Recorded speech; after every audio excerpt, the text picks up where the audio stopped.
નમસ્કાર મિત્રો, આજે આપણે ધોરણ 9 ગણિત પ્રકરણ નંબર 8 ચતુષ્કોણ એના ભાગ 2 ની વાત આપણે અભ્યાસ કરીશું. મિત્ર, ભાગ 1 ની અંદર આપણે અગાઉ શીખી ગયેલા ચતુષ્કોણ કેવી રીતે બને, એની વ્યાખ્યા, એ ઉપરાંત ચતુષ્કોણના પ્રકારો અને તેના અંગો વિશે વાત કરેલી. આજે મિત્ર વિવિધ પ્રકારના જે ચતુષ્કોણો છે એમાં સમાંતરબાદ ચતુષ્કોણ અને એના ગુણધર્મ વિશેનો અભ્યાસ આપણે અહીંયા કરવાનો છે. મિત્રો, આ દરેક ગુણધર્મ છે એ અહીંયા આપણને એના પ્રમેય સ્વરૂપે આપણને આપેલા છે. તો મિત્રો, અહીંયા આપણે જુદા જુદા ગુણધર્મ છે એ પ્રમેય સ્વરૂપે આપણે 8 પ્રમેય તરીકે અહીંયા આપણને દર્શાવેલ છે. એ પ્રમેયનો આપણે વારાફરતી અભ્યાસ કરતા જઈએ અને સાથે એના ગુણધર્મ કયા પ્રકારના હોય એની ચર્ચા કરતા જઈએ. તો સમાંતર બાજુ ચતુષ્કોણના ગુણધર્મ, એમાં પહેલો ગુણધર્મ છે આપણી પાસે કે જે પ્રમેય 8.1 સ્વરૂપે આપણને આપેલું છે. સમાંતરબાદ ચતુષ્કોણનો કોઈ પણ વિકર્ણ તેનું બે એકરૂપ ત્રિકોણમાં વિભાજન કરે છે. મિત્રો, આપણે બધા જ ગુણધર્મ છે એમાંનું જે આ પ્રમેય 8.1 છે એ સાબિતી સાથે આપણે તૈયાર કરવાનું છે. મિત્રો, અને પરીક્ષાની અંદર પણ આ પ્રમેય સાબિતી સાથે આવવાની તૈયાર કરવો પડે આપણે. તો ફરીથી આપણે યાદ કરીએ, સમાંતરબાદ ચતુષ્કોણ લઈએ છીએ. અગાઉ આપણે મિત્રો વાત કરી ગયેલા સમાંતરબાદ ચતુષ્કોણ કોને કહેવાય? તો સામાન્ય રીતે ચતુષ્કોણના જુદા જુદા પ્રકારો હતા. એમાં જે સામસામેની બાજુ જે સમાંતર હતી એને આપણે સમાંતરબાદ ચતુષ્કોણ કીધેલો. એની અંદર આપણે લંબચોરસ ભણીએ એનો એક પ્રકાર કહેવાય. સમબાજુ છે એ પણ સમાંતરબાદ ચતુષ્કોણનો પ્રકાર. ચોરસ એ પણ એક સમબાજુ ચતુષ્કોણનો પ્રકાર છે. એમાં કોણ ન આવે? તો આપણે જે પહેલો શીખ્યો તો એ સમલંબ પ્રકારનો ચતુષ્કોણ એને સમાંતરબાદ ચતુષ્કોણ કહેવાય નહીં. અને છેલ્લે આપણે જે શીખ્યા ગયા ભાગમાં કે પતંગાકાર, એ પણ સમાંતરબાદ ચતુષ્કોણ નથી. આ બે સિવાયના જે બાકીના બધા જે શીખી ગયા પ્રકારો એ બધા જ સમાંતરબાદ ચતુષ્કોણ છે તેમ કહેવાય. હવે એના ગુણધર્મની વાત કરીએ તો પહેલું છે પ્રમેય 8.1. એક સમાંતરબાદ ચતુષ્કોણ દોરવામાં આવે છે. આપણે ધારો કે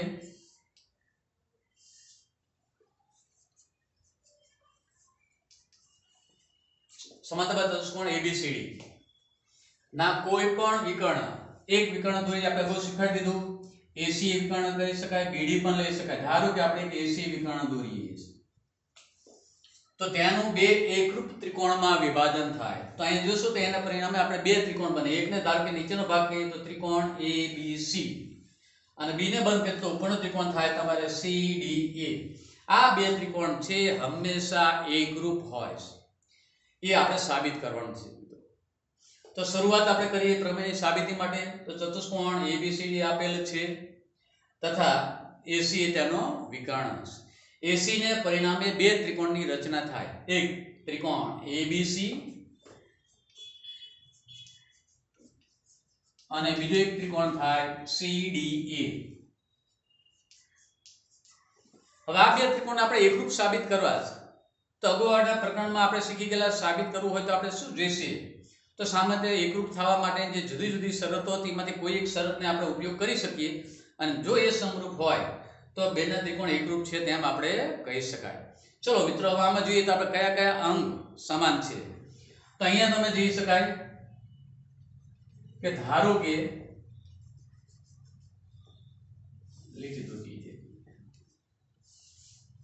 સમાંતરબાદ ચતુષ્કોણ છે માટે AB અને CD બે સમાંતર છે. એની કોઈ એક છેદિકા છેદતી હોય, આ છેદિકા છેદે તો તેથી બનતા યુગ્મ કોણની જોડ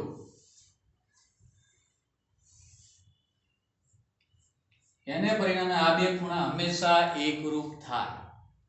ફરીથી બે સમાંતર બાજુ છે અને એક છેદિકા છેદે તેથી બનતા યુગ્મ કોણની જોડ એને પરિણામે આ બે ઉપરના ત્રિકોણનો આ ખૂણો, નીચેના ત્રિકોણનો આ ખૂણો હંમેશા એકરૂપ થાય. એવી જ રીતે ધારો કે આપણે આના લઈએ આ બાજુ બે,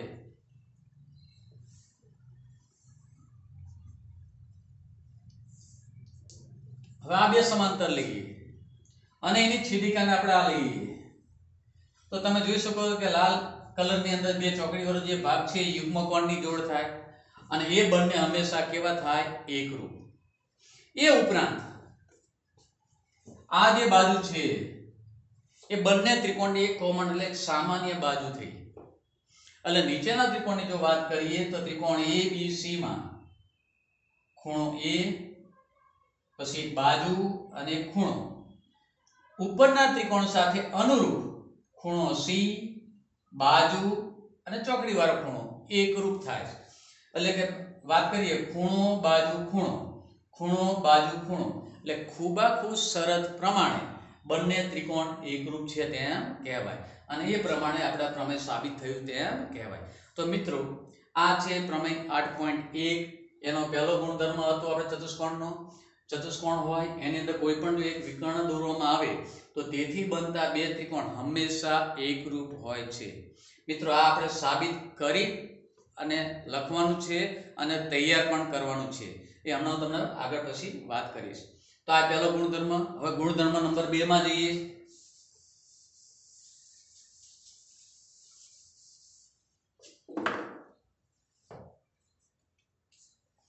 પ્રમેય 8.2.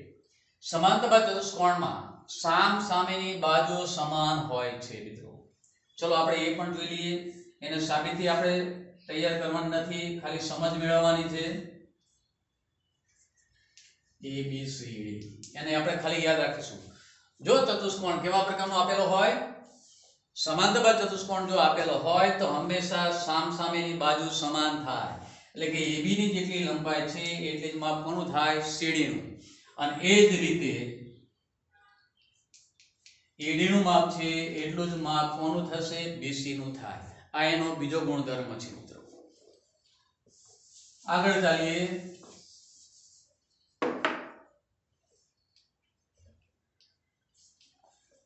ત્રીજો ગુણધર્મ.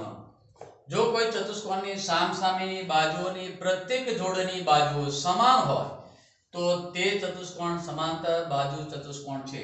મિત્રો આ પ્રમેય 8.3 એ 8.2 નું પ્રતિ પ્રમેય છે તેમ કહેવાય. એટલે આનું ઉલટું પણ સાચું છે. પહેલામાં આપણે કીધું સમાંતર બાજુ ચતુષ્કોણ હોય તો સામસામેની બાજુ સમાન થાય. અહીંયા એની વિરુદ્ધ.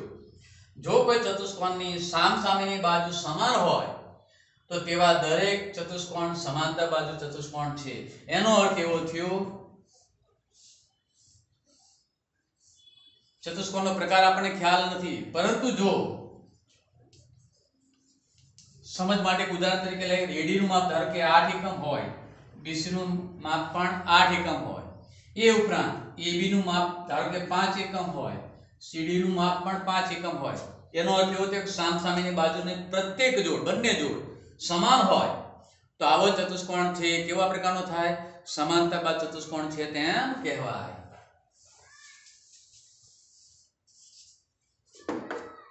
હવે જોઈએ પ્રમેય 8.4.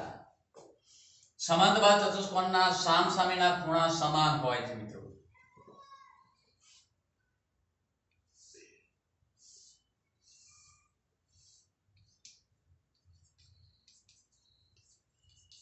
ABCD લઈએ. ચતુષ્કોણ કેવા પ્રકારનો લેવાનો છે? સમાંતર બાજુ ચતુષ્કોણ. જો સમાંતર બાજુ ચતુષ્કોણ હોય તો આપણે યાદ રાખવાનું, જરૂર પડે તો ગણતરીમાં પણ આપણે યાદ રાખીશું કે સામસામેના જે ખૂણા છે હંમેશા એકરૂપ હોય. એનો અર્થ એવો થયો કે માનો કે ખૂણાનું માપ 80 હોય તો આ ખૂણાનું માપ પણ તમારે કેટલું થશે? 80. એવી જ રીતે ધારો કે અહીંયા ખૂણાનું માપ છે 100 હોય તો સામેના ખૂણાનું માપ પણ તમારે કેટલું થશે? 100. તો આ પ્રમેય આપણે 8.4 ચોથો ગુણધર્મ. જો ચતુષ્કોણ સમાંતર બાજુ ચતુષ્કોણ હોય તો સામસામેના ખૂણાની પ્રત્યેક જોડ, એટલે આ ખૂણાનું માપ સમાન થશે, એવી રીતે સામસામેના આ બે ખૂણાનું પણ માપ કેવું થાય? સમાન થાય. એનું પ્રતિ પ્રમેય છે 8.5. જો ચતુષ્કોણના સામસામેના ખૂણાની પ્રત્યેક જોડ ના ખૂણા સમાન હોય તો તે ચતુષ્કોણ સમાંતર બાજુ ચતુષ્કોણ થાય. મિત્ર એવો અર્થ થયો કે કોઈ ચતુષ્કોણ તમને આપી દીધેલો, એના સામસામેના ખૂણા ધારો કે સમાન હોય, અહીંયા 80 તો અહીંયા 80, આ 100 તો સામે 100, આવી બંને જોડ જો સમાન હોય તો આપેલ ચતુષ્કોણ છે એ સમાંતર બાજુ ચતુષ્કોણ થાય તેમ કહેવાય.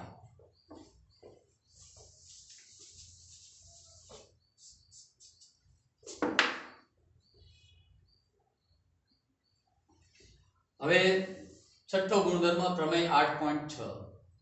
સમાંતર બાજુ ચતુષ્કોણના વિકર્ણ પરસ્પર દુભાગે. ચતુષ્કોણ કેવો લેવાનો છે આપણે? સમાંતર બાજુ ચતુષ્કોણ.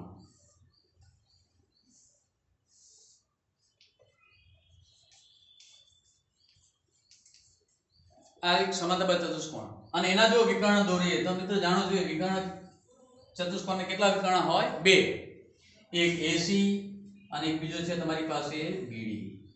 અહીં જો છેદ બિંદુ ધાર કે નામ O આપી દઈએ તો હવે સમાંતરબાજુ ચતુષ્કોણના વિકર્ણ એટલે બે દોરી દીધા, પરસ્પર દુભાગે, પરસ્પર એટલે એકબીજાને, દુભાગે એટલે બે સરખા ભાગ કરે. એનો અર્થ થયો કે A થી O નું માપ જેટલું થાય એટલું જ માપ O થી C નું થાય, બે સરખા ભાગ પાડે. આવા એક વિકર્ણમાં નહીં, બીજા વિકર્ણમાં પણ આવું જ થાય.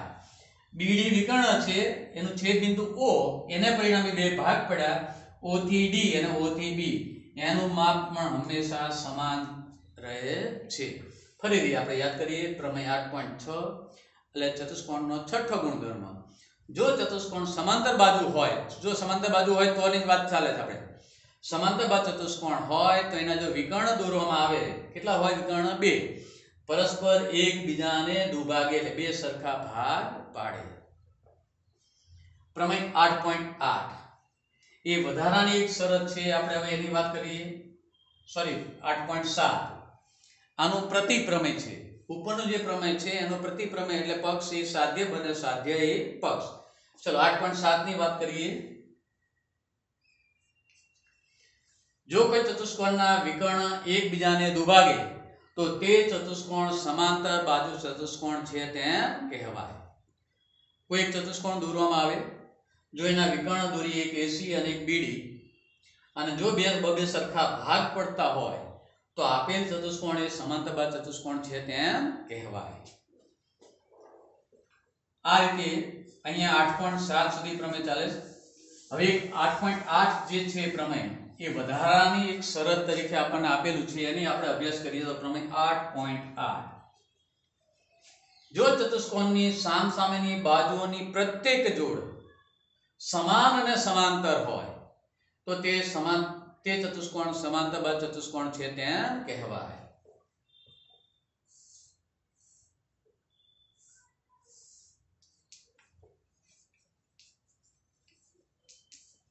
એક ચતુષ્કોણ હોય એની સામસામેની પ્રત્યેક જોડમાંથી ધારો કે કોઈ એક જોડની વાત કરીએ. અત્યારે આપણે વાત કરીશું AB અને CD.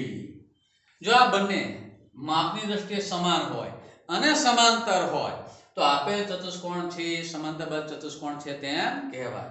એવી જ રીતે ધારો કે આપણે AD ની પણ વાત કરી શકીએ. AD અને BC એ બંને જો સમાન હોય અને સમાંતર હોય તો આપેલ ચતુષ્કોણ છે સમાંતર બાજુ ચતુષ્કોણ છે તેમ કહેવાય. એ ગુણધર્મ 8મો એટલે કે પ્રમેય 8.8. તો આ રીતે મિત્રો સમાંતર બાજુ ચતુષ્કોણના ગુણધર્મનો આપણે અહીંયા અભ્યાસ કર્યો. ફરીથી આપણે ઝડપથી એને યાદ કરી લઈએ. સમાંતર બાજુ ચતુષ્કોણ હોય તો એના બે એકરૂપ ત્રિકોણમાં વિભાજન થાય એવું આપણે યાદ રાખીશું. બીજી વાત કરીએ, જો સામસામેની બાજુ સમાન હોય એની વાત કરીએ. આપણે સમાંતર બાજુ ચતુષ્કોણ હોય, પહેલામાં વાત કરીએ તો વિકર્ણ દોરીને બે સરખા ભાગ. બીજો ગુણધર્મ સામસામેની બાજુ સમાન હોય છે.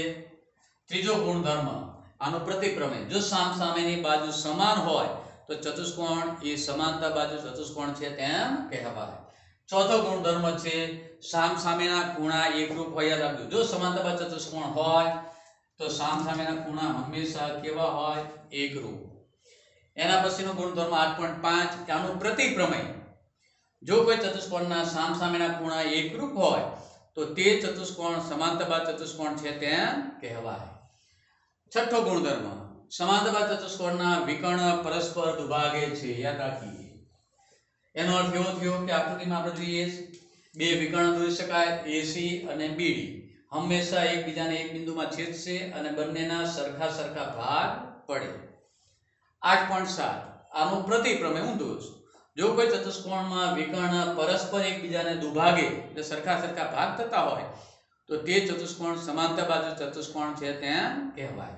અને એક વધારાની શરત હતી પ્રમેય 8.8 જે ચતુષ્કોણમાં સામસામેની પ્રત્યેક જોડ, એમાં લાલ લીટી મારી લઈએ, સમાંતર અને સમાન હોય તો તે ચતુષ્કોણ સમાંતર બાજુ ચતુષ્કોણ છે તેમ કહેવાય. મિત્રો આટલા ગુણધર્મોનો આપણે અભ્યાસ કરી અને એને યાદ રાખી અને એના હવે દાખલા ગણવાના આવશે.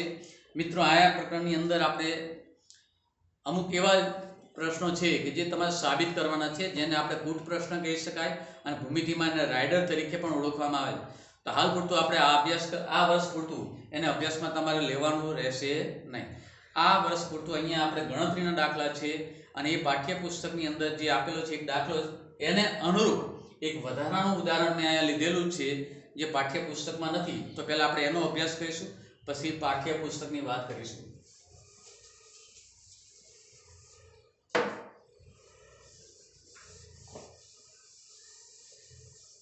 ઉદાહરણ: એક ચતુષ્કોણના ખૂણાનો ગુણોત્તર. ચતુષ્કોણના ખૂણા કેટલા હોય આપણે જાણીએ મિત્રો, અગાઉ શીખવાડ્યા પ્રમાણે 4.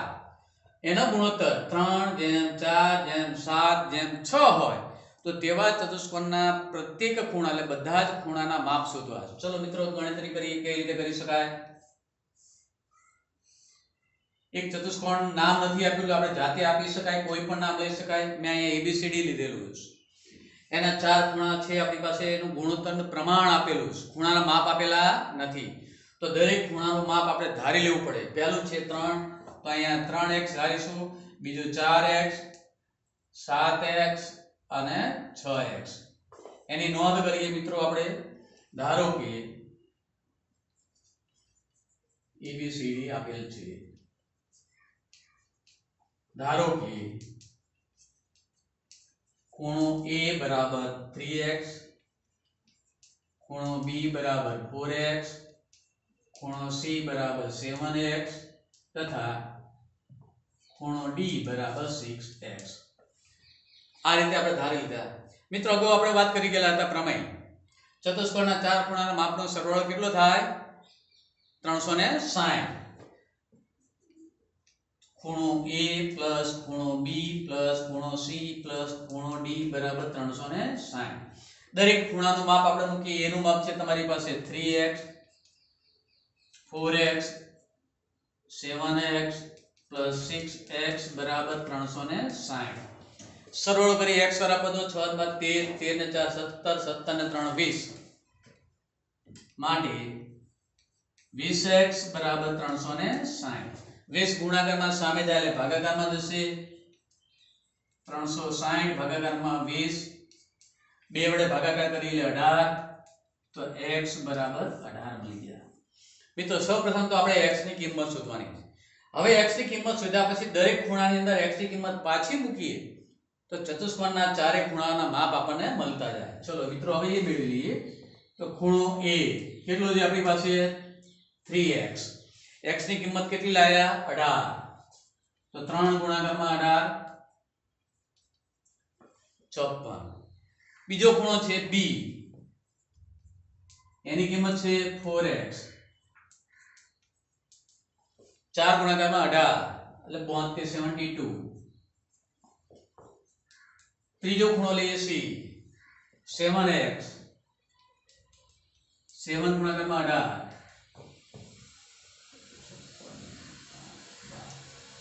126. અને ખૂણો D 6x. 6 ગુણાકારમાં 18 108. તો આ રીતે આપણને અહીંયા ખૂણા A નું માપ, ખૂણા B નું માપ, C નું માપ અને D નું માપ આપણે મેળવી શકીએ છીએ. મિત્રો આ દાખલો સાચો કે ખોટો એ તમે જાતે પણ ચકાસી શકાય. આ મેળવેલા ખૂણાનો સરવાળો તમે કરશો તો પાછા ફરીથી 360 થાય છે. ચેક કરી લઈએ મિત્રો. 6 × 4 = 10 ને 18 ને 2 20, બધી પડી 2, 7 14 ને 2 16, બધી 1. આ છે તમારે ગણતરીમાં કરવાનું નથી. આ ખાલી આપણે જાતે ચકાસી જોવાનું કે આપણે ગણતરી કરી સાચી છે કે ખોટી. જો 360 જવાબ ન મળે તો ગણતરીમાં આપણે કંઈક ભૂલ કરી છે તેવું આપણે કહી શકાય. પછી ફરીથી ચેક કરીને સુધારી લેવાનું છે. તો મિત્રો આ રીતે જો ચતુષ્કોણનો કોઈ ગુણોત્તર આપણને આપેલો હોય તો એને આપણે આ રીતે શોધી શકાય. મિત્રો હવે આપણે પાઠ્યપુસ્તકના દાખલાની જો વાત કરીએ અને એ તમારે જાતે નોટબુકની અંદર ગણવાનો રહેશે. તો તો અહીંયા આજના વિભાગની અંદર ચતુષ્કોણના ગુણધર્મ અને એ ગુણધર્મનો ઉપયોગ કરી ખૂણાનું માપ શોધતા આપણે શીખી ગયા. તો મિત્રો આજે આપણે ઘરકામમાં વાત કરીએ.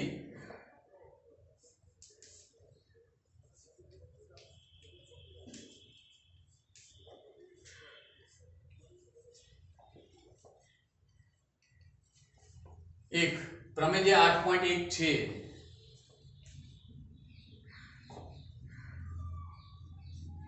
સાબિતી સાથે તૈયાર કરી અને લખવાનું રહેશે. નંબર 2 ની વાત કરીએ. દરેક ગુણધર્મ છે એને એકવાર યાદ કરી અને જાતે લખો. પ્રમેય 8.2 થી 8.8 સુધીના પ્રતિજ્ઞા લખવી. અને ત્રીજું એક ઘરકામમાં આપણે આજે આપી દઈએ તો સ્વાધ્યાય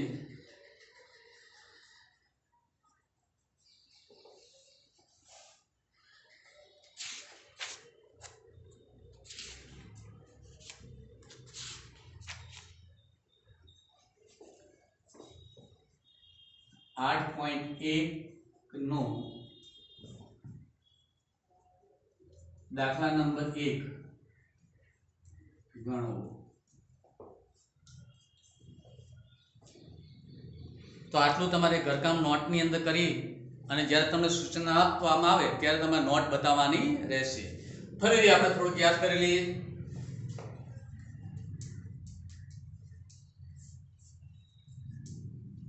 આજે આપણે અભ્યાસ શું કર્યો એનો સારાંશ ટૂંકમાં ચતુષ્કોણ અને એના ગુણધર્મના વિવિધ પ્રકારના પ્રમેયો આધારિત આપણે એનો અભ્યાસ કરી ગયેલા છે. એને તમે જોઈ લો એકવાર. પ્રમેય નંબર 8.1 થી 8.8 સુધી. એમાં પ્રમેય નંબર 8.1 એ છે કે જેને તમારે સાબિતી સાથે નોટની અંદર લખવાનું છે અને તૈયાર પણ કરવાનું રહેશે. બાકીના જે ગુણધર્મ છે એને ગુણધર્મને આપણે યાદ રાખવાના છે માત્ર. અને એના ત્યારબાદ તમારે ઘરકામની નોટની અંદર પ્રમેય લખવાનો છે, બધા ગુણધર્મ એકવાર લખવાના છે અને ગણતરીનો દાખલો કરવાનો છે. તો મિત્રો આજે આપણે આ પ્રકરણ નંબર 8 ચતુષ્કોણનો ભાગ 2 અહીંયા પૂર્ણ કરીશું. અસ્તુ. આભાર.